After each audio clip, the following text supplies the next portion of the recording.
Welcome to Political Beatdown. I'm Ben Meiselas, joined by the one and only Michael Cohen. We've got a lot to discuss, like Michael Cohen's interview with singer Aubrey O'Day going viral as she exposes her relationship with Don Jr.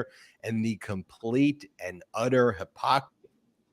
Marjorie Taylor Greene kicked out of the far right group that calls itself the Freedom Caucus for not being extreme enough for them and for being mean to Lauren Boebert and supporting the weakest speaker of the House in history, Kevin McCarthy. We'll get into that. Also, the SPAC. There's the lipstick that she bought of Kevin McCarthy, used chapstick from Kevin McCarthy she bought for $100,000. The SPAC set to merge with Trump Media's Truth Social says that it has entered into a settlement agreement in principle with the SEC's Enforcement Division for $18 million for violating anti-fraud provisions in connections with its merger with Trump Media, but Trump is refusing to sign.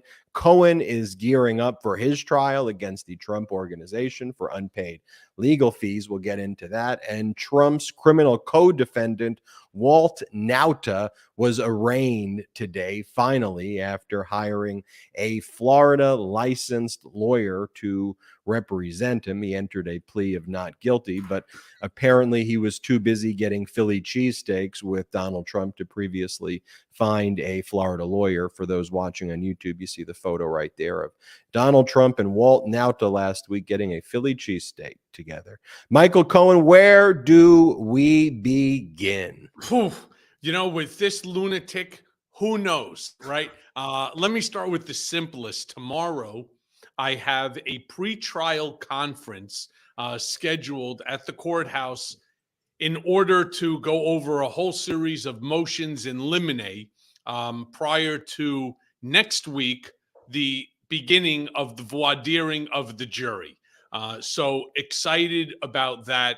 You know, one of the topics is whether or not Donald Trump, whether or not the court will permit or force by subpoena Donald Trump to appear for the trial to take the stand. Who knows? Something that, you know, we would like, and it's something that I think is necessary. But then again, we have to leave it up to the court to make that determination. Before getting into more, Cohen, can I pause right there? So just to be clear, so you have a trial against Donald Trump's Trump Organization for July 24th for unpaid fees.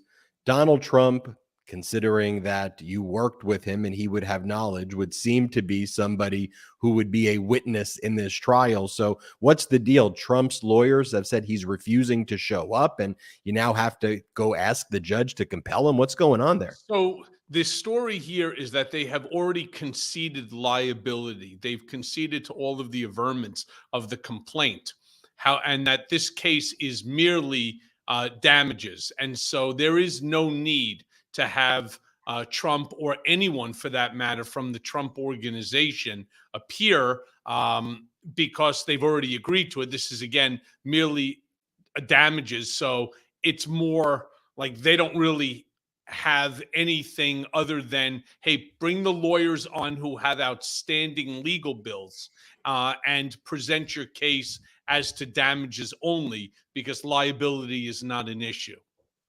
That's fascinating because, you know, we've always heard before Trump fighting everything, and this really hasn't been reported. I love that you're sharing it with the Beatdown Brigade, but that the Trump Organization has stipulated to the liability. In essence, they say that what you are suing us, Cohen, for, we admit it. We Correct. were wrong. So now just make the case about how much money we owe you, Cohen. You're saying we owe you X. We're saying we owe you Y.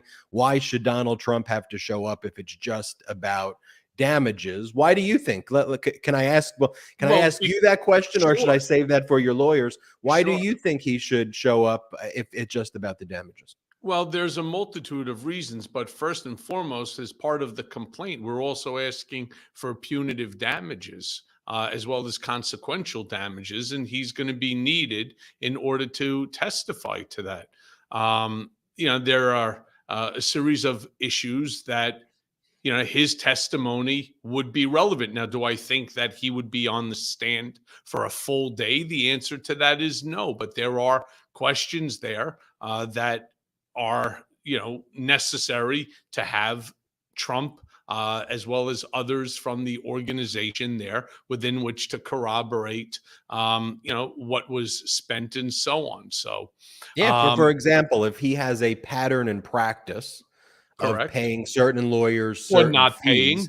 or not paying, the only way you would get to that information from a damages perspective would be to ask them, hey, have you paid this lawyer that amount? Hey, what are you paying that law firm for these services? So you're right. I mean, how could you truly arrive at damages when we all know that he basically makes it up, who he's paying, where he's paying? His And how payment much? habits are critical here. Exactly. So stay tuned because come, our next regularly scheduled political beatdown on Tuesday, we're going to have a lot more to discuss as a result of however the judge in this specific case ultimately decides. So let's talk too about this mega viral interview you had with Aubrey O'Day. For those who don't know who she is, one of my favorite shows on MTV growing up was Making the Band. I really liked the show, and she was the lead singer in the band that was put together on MTV, where Diddy was finding the band. She rose to fame with some big hits with that band in the early 2000s ish, and she was on Celebrity Apprentice. You knew her from Celebrity Apprentice, and you and her, just based on like, you knew her then, you knew where Don Jr. was then, and it was interesting to see both from your perspective and her perspective as she developed into this relationship with Don Jr. She talks about going to a very kind of well-known, prominent gay club in Manhattan, where she says that, he was fine with at the time. She goes on to give some fairly salacious details about what takes place, but the salacious details part is not what fascinated me. What fascinated me, again, was the complete and utter hypocrisy that it's all just a game to him, and his conduct and the conduct of MAGA Republicans who have taken away freedoms of the LGBTQ plus community, where here you have an example of somebody who, when he was with Aubrey, was perfectly fine with it. But go on and explain this interview from your perspective.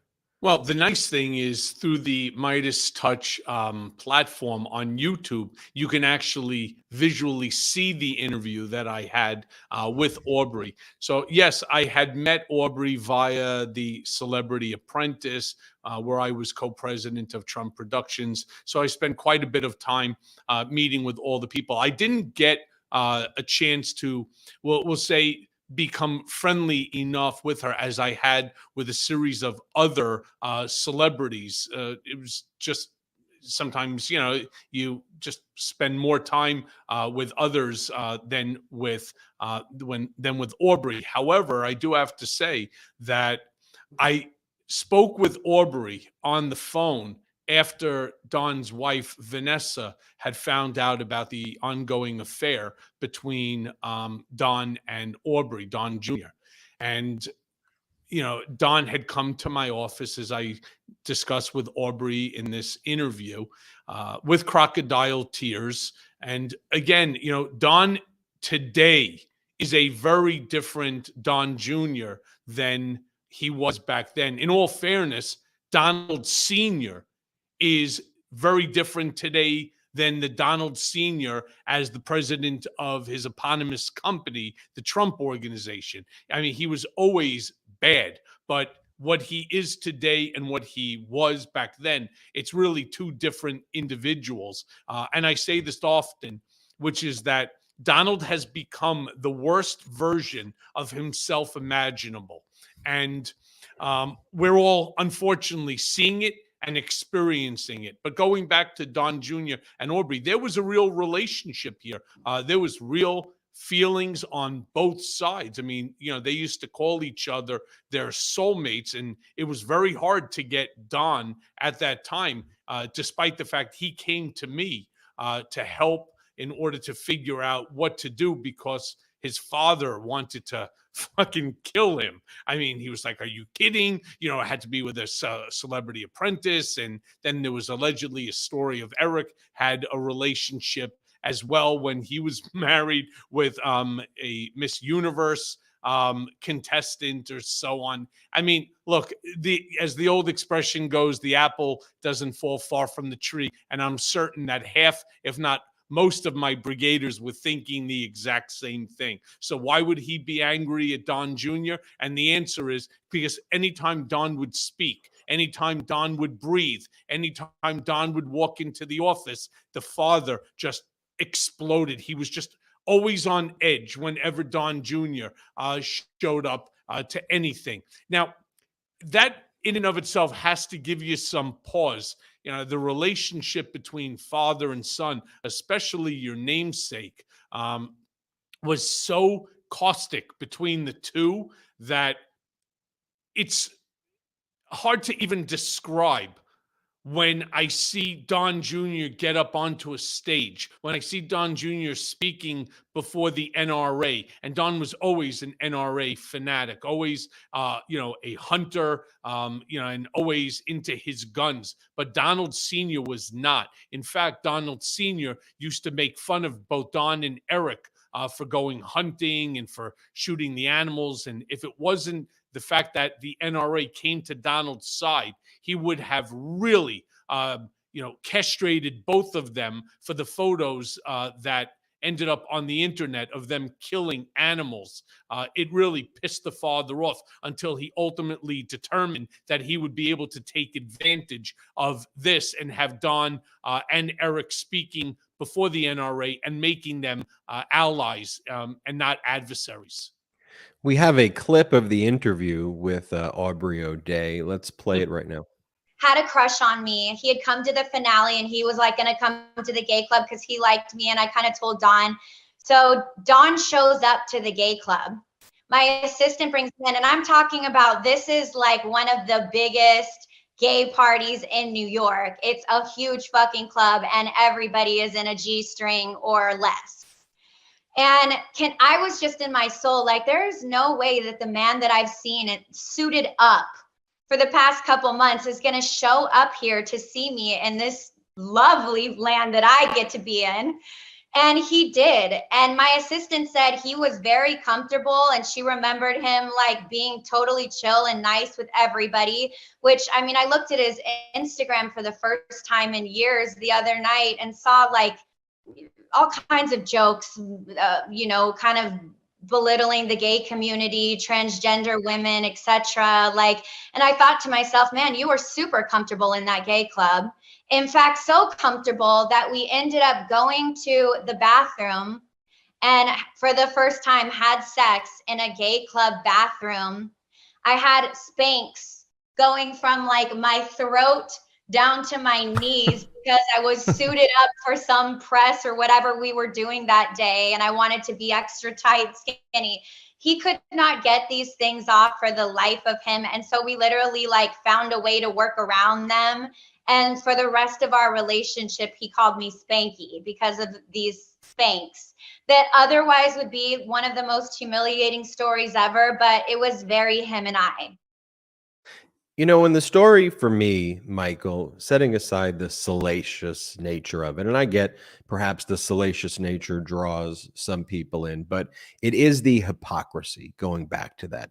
It is the fact that these are people who are constantly attacking the LGBTQ plus community. These are people who talk about freedom, freedom, freedom, but their version of freedom is taking away the freedom of our fellow Americans and celebrating that each and every day. So when we see these real stories of who these people are behind the scenes and what's really going on, it gives it an extra level of evilness. And Ben, how about if they just fuck off and leave these people alone? If you have an issue with somebody because they're Yeah. gay, because they're transgender. Okay, that's your issue. How about take your issue to your own home and fuck the fuck off? It's Yeah. just simple. It's simple like that. Why are you imposing your beliefs on somebody else or something? It's none of your business. Go on with your, classy toilet sex act, right? Nobody's judging you. So just go on, do what you need to do, piss off, right? And just leave them alone. You don't want to be part of a community. You have a problem with being friendly with people in that community. That's on you. That's not on them. So just mind your own fucking business. It's just plain and simple. You talk about the relationship between Don Jr. and his father, and I think about all of the projection and hate they throw at the relationship with President Biden and Hunter. I don't know about you, Michael, but when I heard some of those audio tapes of Biden being there for Hunter when Hunter was at his lowest, we all have people in our lives who we've either lost to addiction, people who are struggling with addiction, alcohol, drugs, prescription medication. I lost two And of my closest friends, two of my best friends. One, who's that? I may have said this last time, the age of 5, he was my best friend. Right now, he's completely brain dead. There is no brain activity, and the body just refuses to die. The other one was my best friend since the age of 11. And unfortunately, they both passed of opioids. There's not an American in this country. There's not an American who doesn't know someone, family, friend, or otherwise, who either has an addiction or has died as a direct result of a drug addiction. And for Donald to lack the empathy that he does and to make fun of somebody who is fighting and struggling every single day in order to stay clean and sober, and then to come up with the toxic and the deranged shit that only his brain can think of.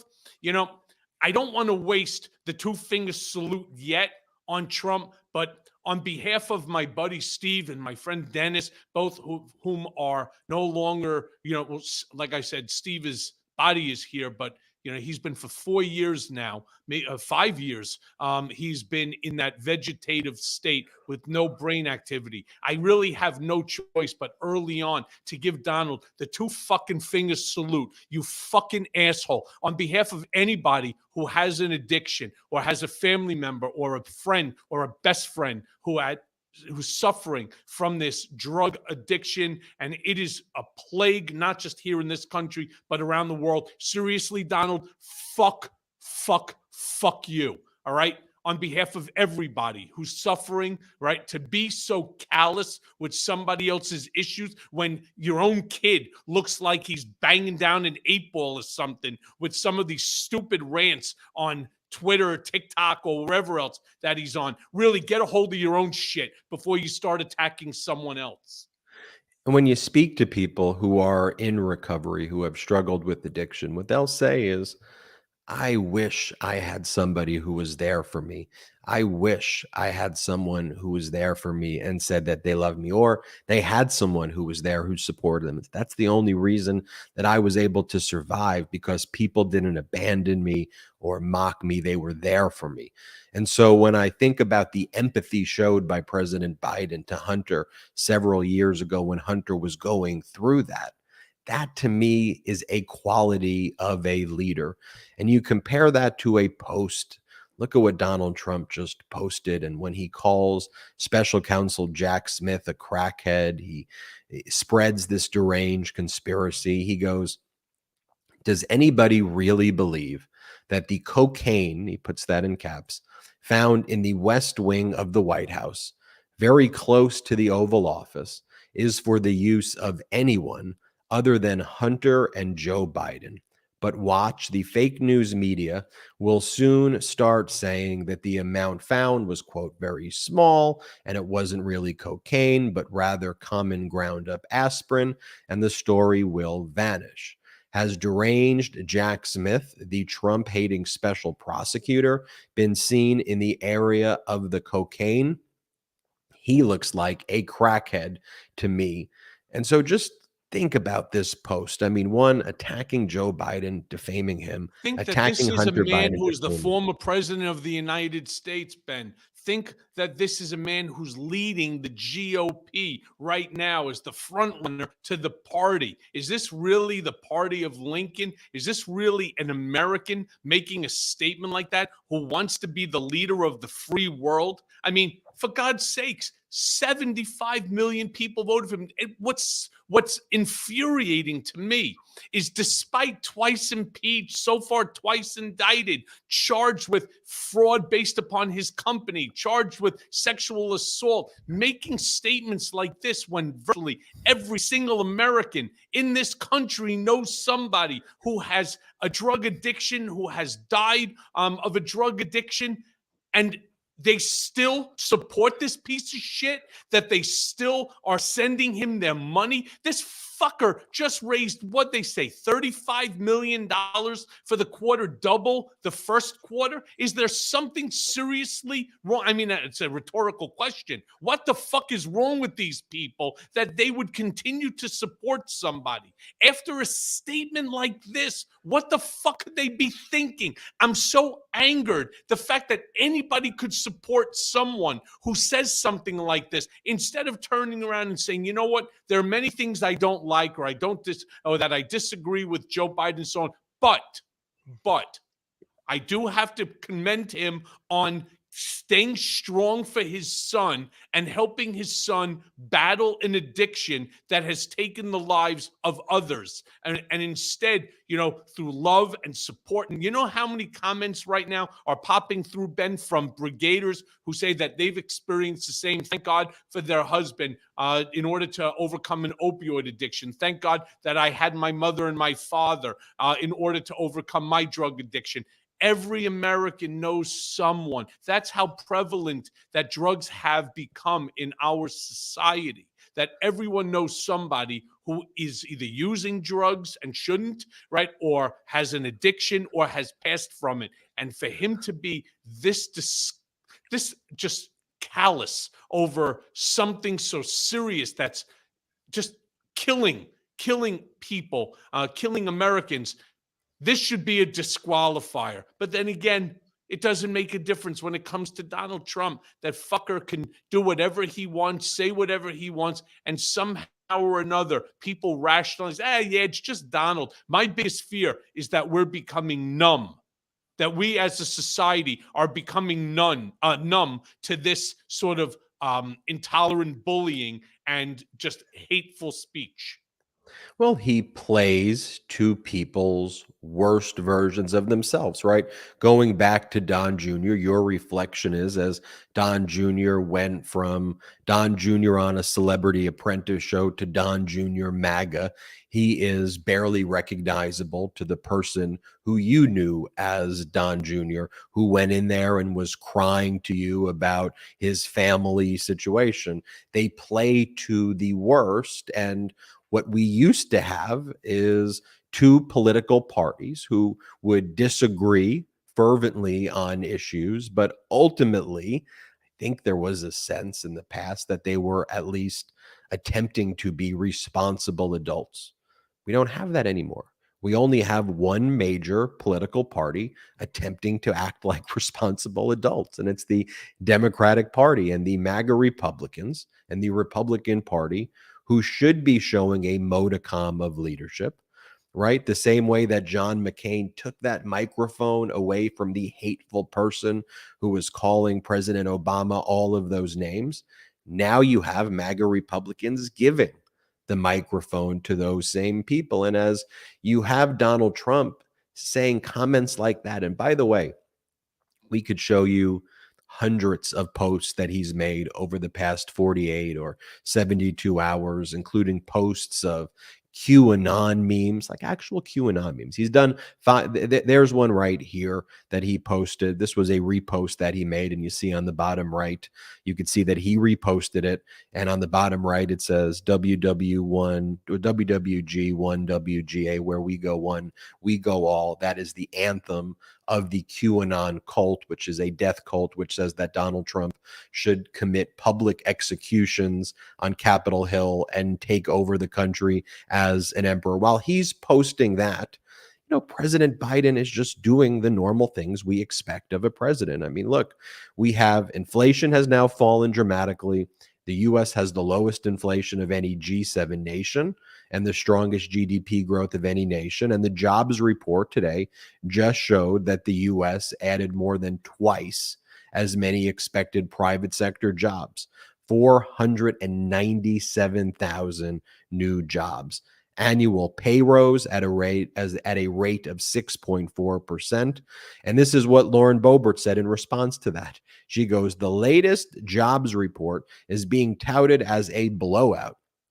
It's a blowout to the wallets of the American people when inflation and the cost of living are still crushing our economy. It's easy to create a lot of jobs when government kept businesses closed longer than needed and Americans have to work and 2 and 3 to try and pay a single month of rent and groceries. But Cohen, at a certain point, you just have to acknowledge that Lauren Boebert and these MAGA Republicans just hate watching America succeed. Yeah, and there was a Fox News reporter who basically turned around and blew everybody at that table away when she started talking about Bidenomics. And say whatever you want about Joe Biden.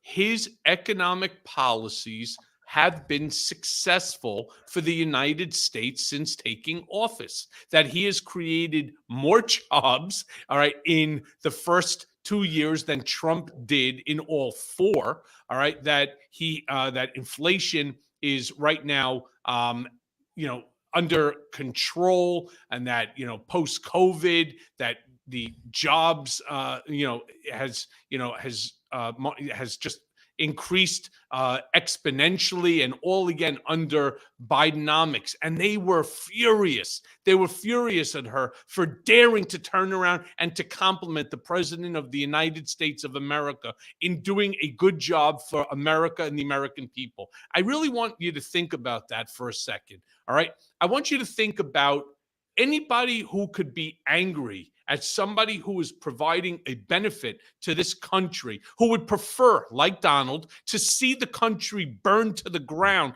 because it doesn't adhere to their ideology or to their interest in a return of Trump to the presidency. That they would rather see the country burned down to the ground than to compliment somebody who is trying to do good for all Americans, not just Democrats, not, as Donald would say, only for Republicans, for people who voted for me, but for all Americans. Here's the moment on Fox Business from earlier in the day when the jobs report was announced. Play the clip. Yes. Hold on. 497.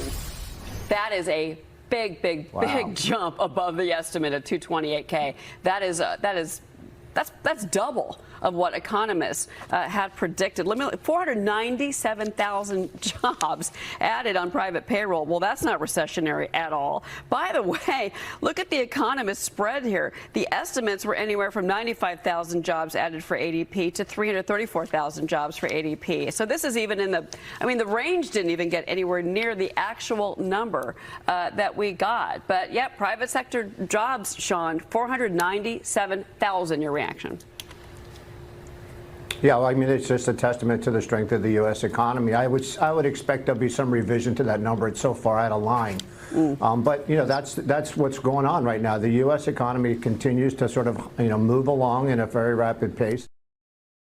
Marjorie Taylor Greene, meanwhile, was kicked out of the far right-wing group, the Freedom Caucus. We're going to explain what went down there, as well as the proposed settlement agreement between the SPACs set to merge with Trump Media, although I don't think the merger is going to take place, for violating anti-fraud provisions. This is something that me and Cohen told you about, that we thought was taking place, improper communications between the SPAC and Trump Media before, when they're allowed to do it. We'll talk about that and more after this quick break. Ben Meiselas here. Did you know that your temperature at night can have one of the greatest impacts on your sleep quality? If you wake up too hot or too cold, I highly recommend you check out Miracle Made's bed sheets. Inspired by NASA, Miracle Made uses silver-infused fabrics and makes temperature-regulating bedding so you can sleep at the perfect temperature all night long.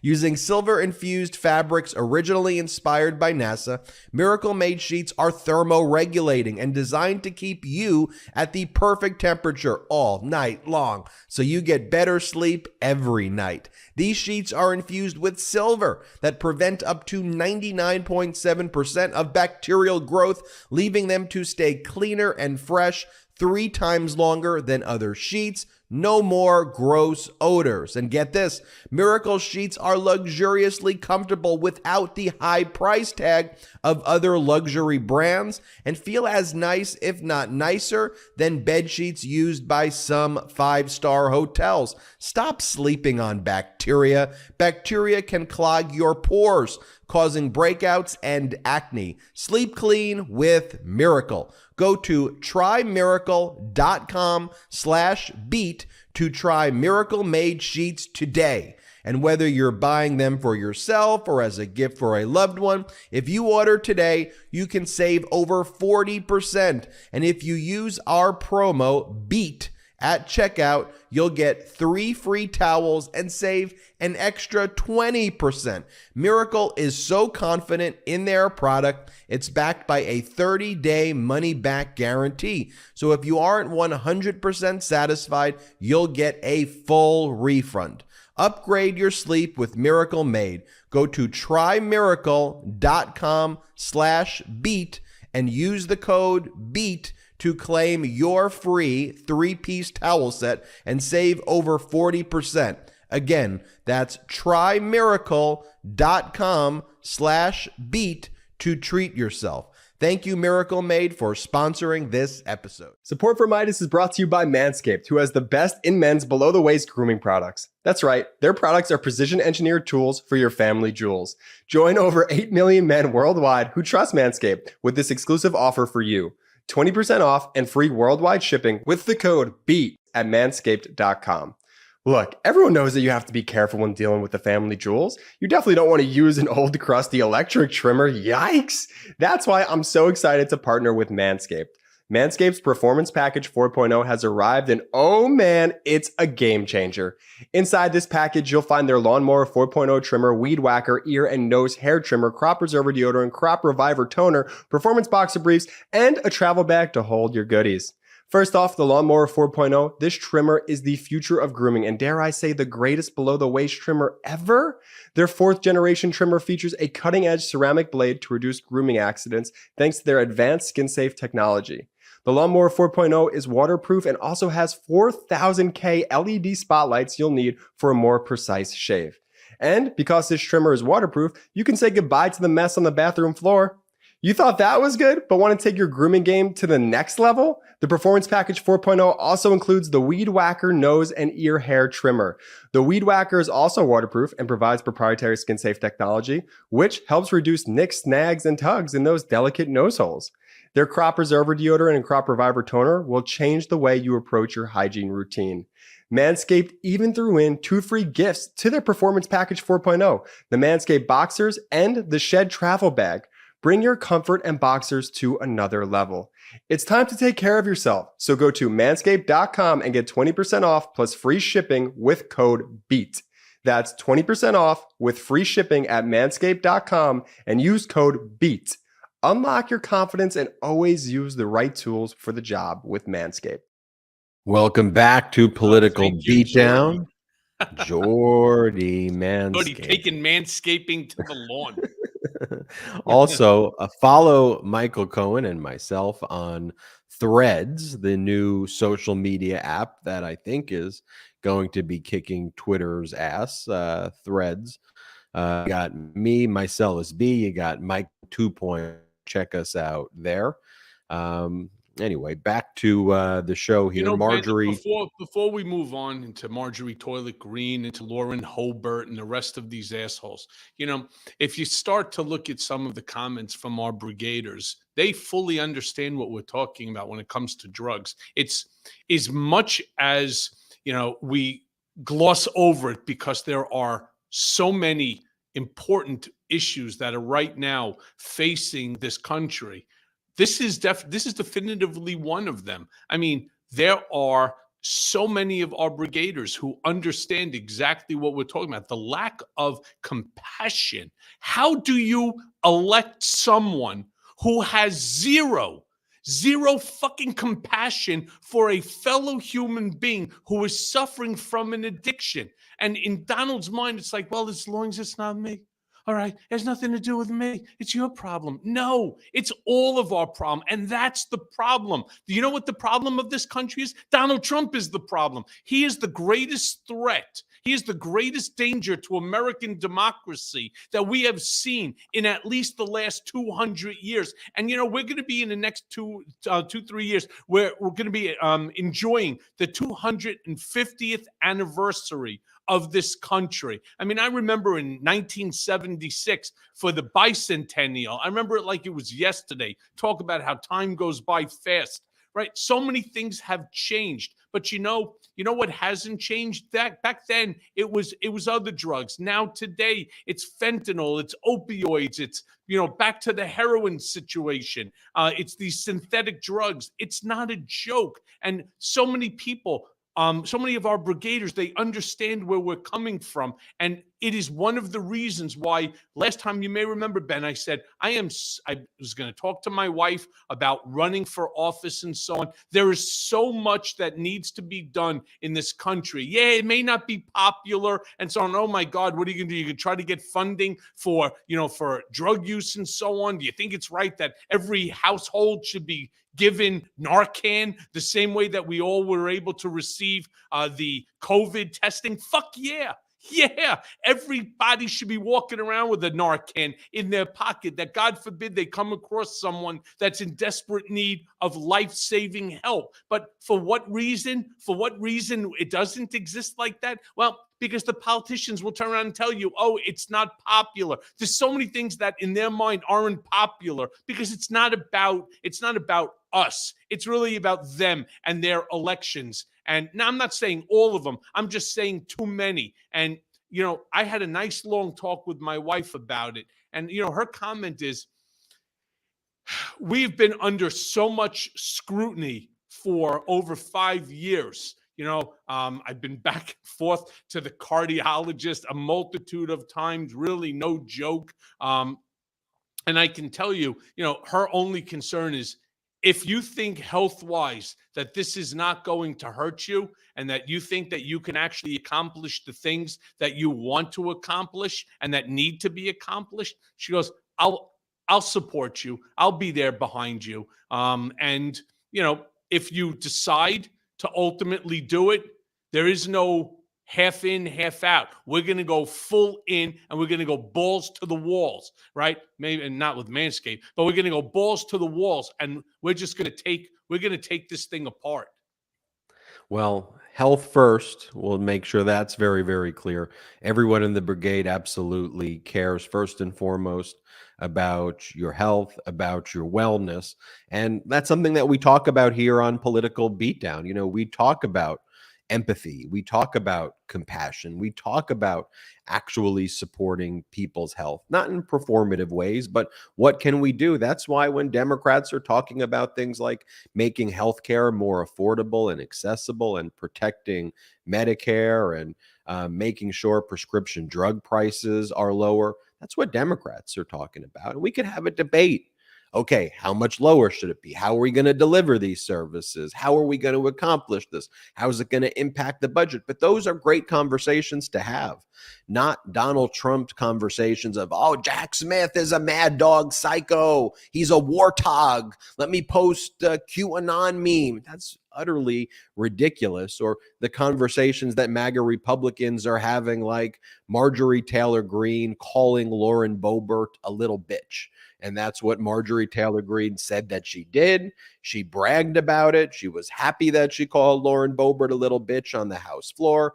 Lauren Boebert told the press about it. Now Marjorie Taylor Greene's getting kicked out of the far right-wing group called the Freedom Caucus for doing that, but also supporting Kevin McCarthy. Apparently, Marjorie Taylor Greene is not extreme enough. There you have Marjorie Taylor Greene giving $100,000 of donor money to purchase used chapstick that was used by Kevin McCarthy so that she could sit at a donor meeting with Kevin McCarthy. She supported Kevin McCarthy in the bipartisan debt ceiling bill. So she was no longer accepted and embraced by this far right-wing group called the Freedom Caucus. So one of these MAGA Republicans, Andy Harris, confirmed today to Politico that they had voted to kick Marjorie Taylor Greene out of this group for her conduct relating to Lauren Boebert, as well as for supporting Kevin McCarthy, for supporting the debt ceiling bill. And so when Marjorie Taylor Greene is being viewed as not extreme enough for the far right-wing extreme Freedom Caucus, and they're discussing what names are you calling somebody and what, middle school insults are going on, that is the party that Donald Trump created. Immature, fascist, weird, idiocracy, superficial. You're this, you're that, you're that. And it's like, idiocracy, fascist, WWE. Like, what is this? Hey, Ben, did you see Lindsey Graham the other day in South Carolina, which is his home state? And this is scary, and this is why we say on each and every episode of Political Beatdown, Brigaders, vote, vote, vote, vote, and vote, and make sure that your next door neighbors and all of your family members and all of your friends and anyone that you can get your hands on, that they get out and that they vote. Because look at the size of that fucking crowd in South Carolina, the one that Lindsey Graham stood up and his own state booed him. And I want you to think for a second, why did they boo him? They booed him because he was not 100% loyal, that he allowed his fealty to Donald Trump to diminish, all right, when he said that maybe Donald should not run and that the party should move on without Donald. He got booed by this massive crowd, all right? Nobody else is bringing out crowds that size, I can tell you. And knowing Donald the way that I do, that is the oxygen that this asshole breathes. I want to be clear about that. If he did not get this type of oxygen, if he was not being financially supported by these individuals, he would back the fuck away. But no, instead, what does he do? He like it. It's like a drug for him. It's a revival drug for him, where he just inhales. He inhales the booing against Lindsey Graham. He inhales the Trump, Trump, Trump, Trump chant, and the people wearing the MAGA hats and carrying the MAGA flag and the Trump 2024 flag. He inhales that, and that's what gives him the energy to keep going. If that energy wasn't there, rest assured, neither would Donald. And that's why we have to ensure that they are going to get out to the voting booth. You could bet your bottom dollar on that. We need to make sure that we too get to the voting booth, but we get there in numbers, not 2 times, not 3 times, 5 times the amount of any of Trump's base. That's what we need to do to ensure that we don't only take over the House, the Senate, and we keep the White House. That's the important thing for 2024. And together, I'm telling you, together we will make it happen. Here's a clip of Lindsey Graham from Pickens, South Carolina, at the Trump event getting booed. Play the clip. God bless America.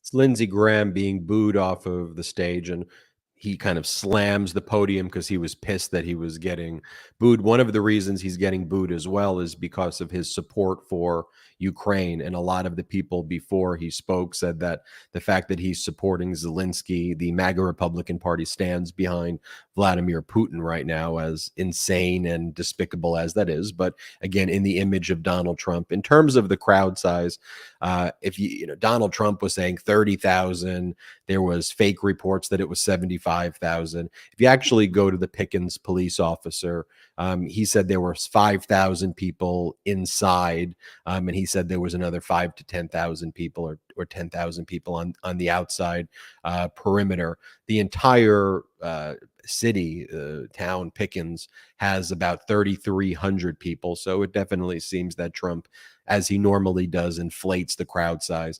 75,000 people's a Taylor Swift concert. There's not anywhere near that amount of people. But to your point, Cohen, we should not get complacent when we see that there's still a group of people who travel around the country, because that's really what it is. It's a group of people, cult followers, who go from speech to speech to speech following. That should be a 3-siren alarm for us in democracy, not to get complacent and not to take anything for granted. I want to talk about. If I can just jump in for a quick second here, Ben, I also want our brigaders to take notice.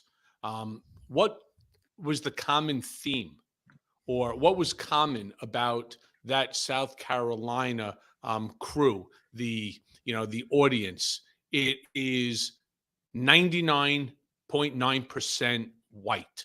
All right. And one of the things that they are cheering is white privilege. They are anti anything other than Southern white Christian coalition, this ideology that is Bible based and so on. And that type of a theocracy, that type of a behavior is so injurious to our democracy. It's every single thing that our founding fathers did not want.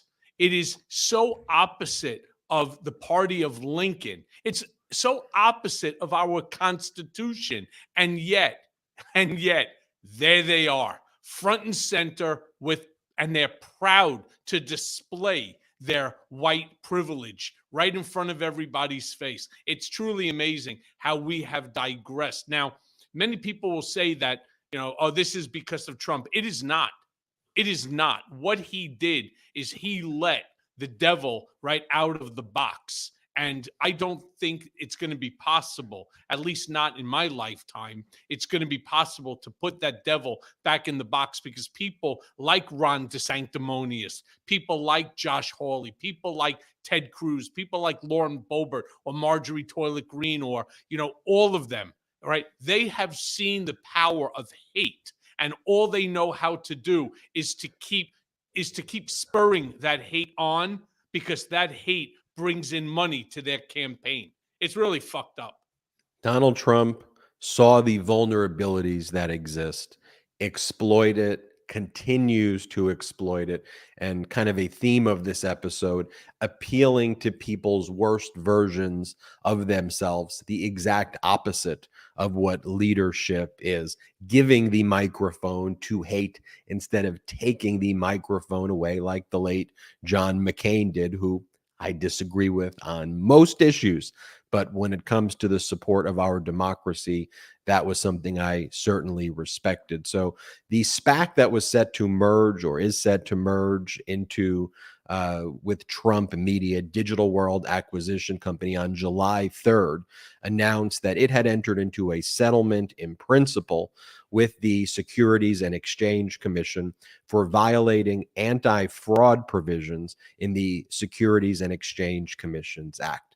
SPACs, when they go public, are not allowed to have communications with target companies that they intend to merge with and bring those private companies public before the SPAC itself goes public. And it was obvious to us that there were these improper communications, because let's face it as well, Trump Media didn't really even exist. Truth Social wasn't even up then. So how are you merging into a private company that has no financials whatsoever if there wasn't these types of communications that take place before?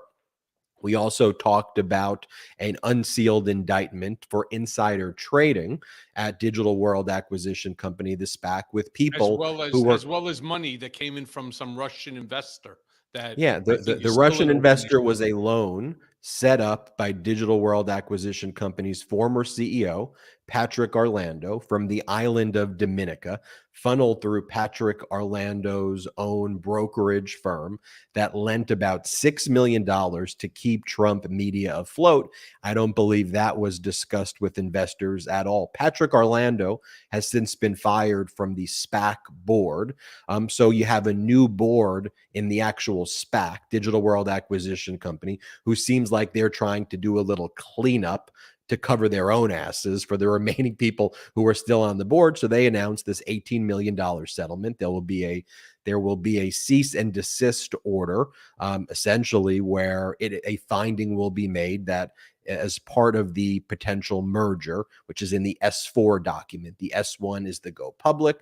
The S4 is the merger document that Digital World Acquisition Company and Trump Media had improper communications that predated the go public date of Digital World Acquisition Company in violation of SEC anti-fraud provisions. But what's interesting as you get into the filing is that Trump Media is a required signatory of this for all material settlement agreements in Section 5.2. Trump and Trump Media is refusing to sign, but nonetheless, Digital World Acquisition Company is saying that that consent can't be unreasonably withheld, and they believe they've done everything to comply with the contractual provision that they give Trump Media the opportunity to sign. So they're going along without Trump. And they say in this that Trump may disagree, Trump Media Group may disagree, and they may try to terminate the merger agreement. And then it also says how Trump Media is also disagreeing with the extension of time before the SPAC has to liquidate. As of now, on September 8th, the SPAC has to liquidate the money that shareholders gave it that's kept in trust. Digital World Acquisition Company wants to move that 1 year to 2024 because they say we're not going to be able to do the transaction if we don't do it. Trump Media is saying, no, we want it to happen on September 8th of 2023. So it seems like a cluster, you know what.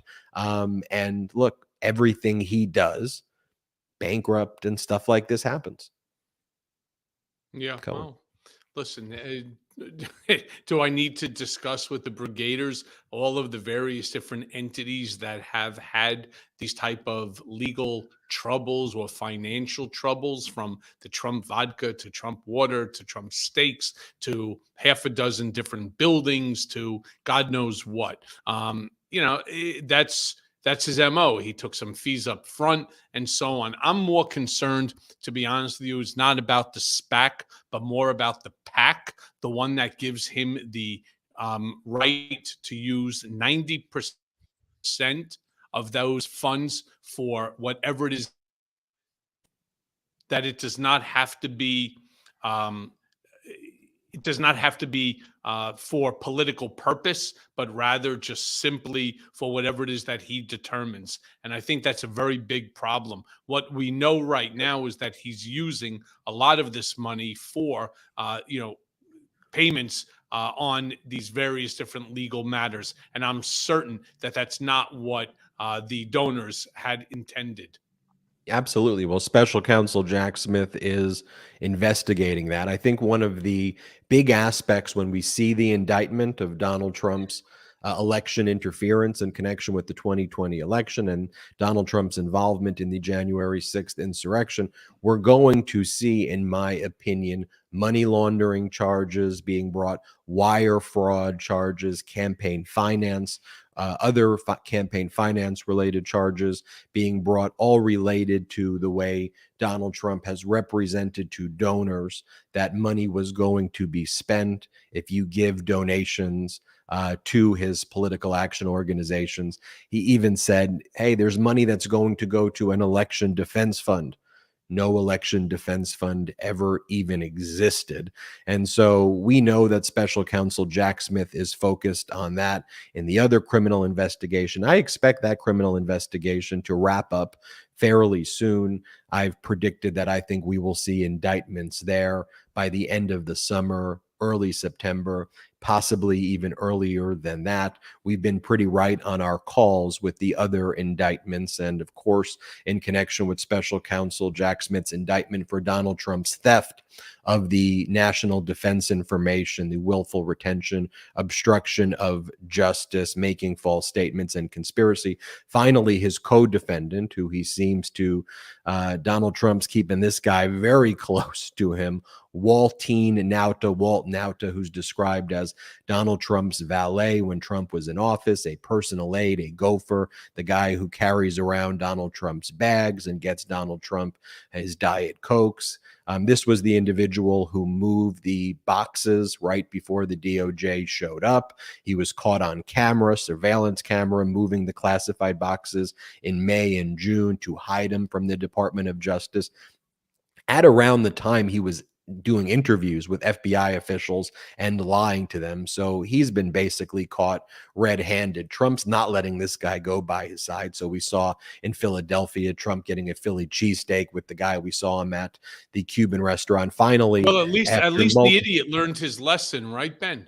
I mean, at least he learned that, you know, when you have somebody that's around you as much as Walt has been around him over the course of the last, year and a half, 2 years. So one of the last things that you want to do is, you know, throw him under the bus, very much like what he did to, the Oath Keepers or the Proud Boys. I saw one of them the other day made a comment that Donald Trump will probably and should go to jail. I mean, that was a pretty brazen and a very unexpected comment by, you know, one of these members of the insurrection. Stuart Rhodes, the leader. Stuart Rhodes. All right. So, you know, you got to say to yourself, at least he finally learned one lesson as it related to me. The last thing that you want to do is when you have somebody doing something for you, such as moving the boxes. And according to what I read, it's like 50, 60 boxes that Walt had moved all by himself. It wasn't like they brought, you know, a trolley with a handful of different people and they all moved it out at the same time. No, this guy did it by himself. You know, so he clearly has a lot of information. I will tell you that my opinion on this one is they're going to really come after Nauta with the full might of the U.S. government based upon the seriousness of the charges that will be levied against him. Lying to government, to the FBI, is going to be possession of, you know, top secret classified documents. I mean, if you start putting all of the charges against Walt that will emanate from Jack Smith and from this investigation, he could be looking at hundreds of years. And as loyal as he wants to be, I assure you, he also does not want to die in prison. And somewhere along the line, there will be something else that will pop up that they will be able to bring in as part of this superseding indictment, maybe a member of Nauta's family or somebody else. And this whole thing is going to turn into a rambling shit show, except there's one problem here. And it's something, Ben, you and I have been yelling about from even before the creation of the Political Beatdown. When I would come on MeidasTouch, you would come on Mea Culpa, and we've been yelling the same shit over and over and over again since day one. It's all about timing. We're running out of time. This is such a significant case that at the end of the day, he might end up beating out the clock because, as you know, they will have a hard time bringing him to trial if in fact that, you know, he is the nominee and that after the first state, after the first caucus is heard, it's going to be very difficult for them to take him off of the campaign trail for the sole purpose of a trial. Not impossible, but then again, what will Trump do? He's going to cry, I'm the victim. It's against me. It's the witch hunt. It's the the radical left. It's the Biden administration. It's the weaponization of the Justice Department. The more that I hear Trump talk like this, the more that I'm 100% certain that either, he listened to or he had someone read to him my book, Revenge, because it's exactly what Donald Trump did in his administration to myself and others. Couldn't agree more with you there. And everybody, make sure you check out and get a copy of Revenge wherever books and audiobooks are sold. There it is right there. Revenge, How Donald Trump Weaponized the U.S. Department of Justice Against His Critics. So Walt Nauta finally attended his arraignment. He was basically crying, I can't find a lawyer. I can't find a lawyer. He didn't even show up to the last one on June 27th. Well, he finally found a licensed Florida lawyer because he needed a local lawyer, somebody by the name of Sasha Daden. She doesn't have any federal court experience, but claims to have a lot of trial experience in the Fort Pierce area. And so he entered his plea of not guilty today. And now we are also learning right now, as we're about to wrap, that a federal judge in Washington, D.C., Judge Amy Berman Jackson, has ordered that Donald Trump must sit for a limited deposition in Peter Strzok and Lisa Page's lawsuit relating to the violation of privacy and retaliation. So there you have it right there, Cohen. I look forward to when I see a federal judge order in the Michael Cohen case that Donald Trump brought against you, where Trump will be compelled to sit for a deposition. And I wonder if this is persuasive authority that your lawyers will one day be citing as, no, Donald Trump should sit. He should sit for a deposition now. Look what Judge Amy Berman Jackson just ordered in Washington, D.C. So that's some breaking news right now. Michael Cohen, I always so much appreciate having these shows with you, and getting into the issue in this show, though, of addiction and drug abuse and alcoholism, and opening up and having that candid conversation is one of the things I think that sets apart our show and the MeidasTouch network in general. You don't hear these conversations in other places, on the media, that is. And it's so important that we have them and we approach it from a perspective of empathy and compassion and trying to deliver real solutions. That's all we're about here on Political Beatdown. And we're not always right. We'll always admit to our mistakes, and we make them, but we will always strive to bring you the truth and to do our best job each and every day. So thank you all so much, Brigaders. You may be wondering where you get these emojis that you're seeing in the chat. There's that $ for those on YouTube. You could become a member of our YouTube page. Then you get access to the emojis. You can actually gift people emojis. That's pretty cool. You can ask to receive emojis as a gift by clicking that $. And that's one of the ways we build this platform. We don't have outside investors. So it's a fun way to grow this network. And I would love to see one day everybody in the chat being a member, everybody having access to the emoji. So super cool if you can, but no pressure. Getting yourself a membership and buying others a membership so you can access those really cool emojis. Also, you got the Michael Cohen Legal Fund as well for all of the cases that have been brought against him and that he's been thrust into based on Donald Trump's conduct. All of the money goes to Cohen's lawyers. There it is, the firewallfund.com. Yeah, so that one, by the way, just to add to that, that one is specifically for the $500 million lawsuit that Trump brought against me in the Southern District of Miami, Florida. And every dollar of that goes directly to the lawyers. I don't touch it. It goes right into the lawyers' IOLA account, the interest on the lawyers' trust account. And, I thanked everybody. I mean, we're doing well. I will say this one thing.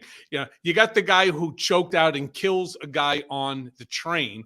And next thing, the guy is raising $2.5–3 million in order to, to give him the best legal defense team possible. This is a $500 million lawsuit against a crazy man, against the former president of the United States, who is basically attacking me because we refuse to allow him. We, meaning you, me, Ben, the Brigaders, all of us, we refuse to allow him to destroy our democracy. And it's funny because I just feel so I get confused as to where our priorities lie. But to everyone who has donated, and it makes no difference if it's $1 to whatever the number is, I thank you from the bottom of my heart, because we will win this case. And I promise you, democracy will continue. Democracy will continue. Also, make sure you check out that Mea Culpa episode that we talked about earlier with Aubrey O'Day. The video of that is on our YouTube channel. Make sure you subscribe to the Mea Culpa audio podcast channel. Subscribe to the Political Beatdown audio podcast channel. Subscribe to the MeidasTouch podcast YouTube channel. I'll be back with my brothers tonight at 5 Pacific, 8 Eastern to do a live show of the MeidasTouch podcast. So By the way, I'll be on CNN. I'll be on CNN tonight with Caitlin Collins at 9. I'll be watching you right after. The timing works out. Thank you, everybody. We love you, Brigaders. None of this is possible without you. And shout out to the Meidas Mighty.